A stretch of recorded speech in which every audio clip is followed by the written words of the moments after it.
Itlog na nga lang lulutuin mo, sunod pa. Doon ka na nga lang, di ka marunong lumangoy, babae ka lang. Sa mundong puno ng mapanghusgang tao, maging barako ka para ipagtanggol ang sarili mo.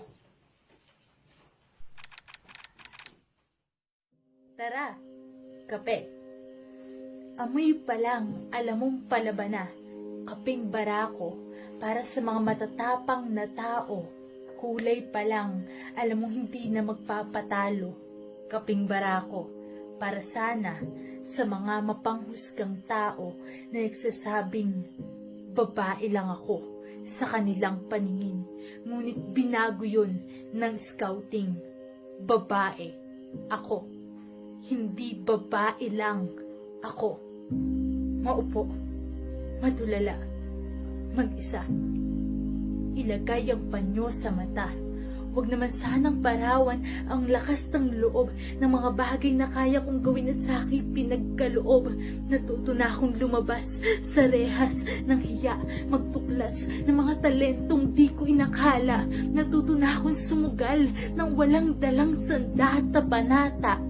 At panunumpa lamang ang dala. Natutunan ko ng tumayo sa sarili kong mga paa. Hinubog ng scouting ang aking abilidad at pakikisama. Natuto na akong makipagkilala sa marami. Ipakilala ang sarili. Ipakilala ang sarili. Ipakilala ang sarili at mas lumakas ang mga paa para makalagpas sa lubak ng problema. Sinuong ko ang tubig at apoy. Natutong magluto at lumangoy ng dahil sa scouting. Marunong na akong mag-compass reading. Hindi na ako naliligaw.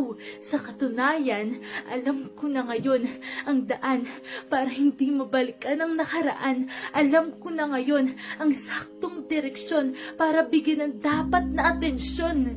Kabisado ko na rin ang nataying na sa bawat pag-ikot ng tali kailangang pagtibay. Hindi na dapat hayaang lumuwag. Hindi na dapat hayaang mabitawan, mapakawalan. Dahil sa pagkakataong ito'y kumalas, mahirap nang hagilapin ang wakas ng nataying sa pioneering. Hindi ako modelo na nagbibihis ng mararangyang kasuotan. Eagle Scout ako na nagsusuot ng 12 batas at panunumpa ng scouting.